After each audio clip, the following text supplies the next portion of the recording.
We all know that many of the people across, many of the Vidwans and intellectuals cannot name 7 or 8 Northeast capitals. And I think it is very important that we also ask the government of India, whosoever is there, to ensure that there is a chapter in the Northeast. Because when I meet some of the most intellectual and wise people, they do not know enough about the Northeast because it is not taught. Our students' study books, curriculum does not have chapters in the Northeast. So I think respect is a two-way street, and if we can speak and come together, it will make sense.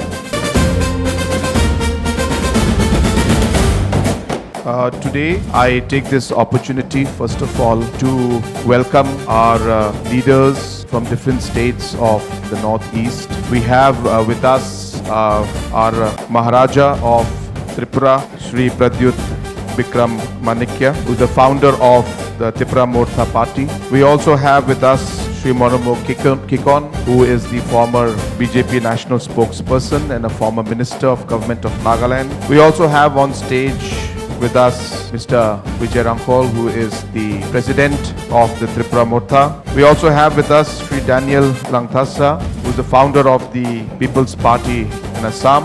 And I'm also joined by our national working president of the NPP, Mr. James Sangma, and our national general secretary, Mr. Bage.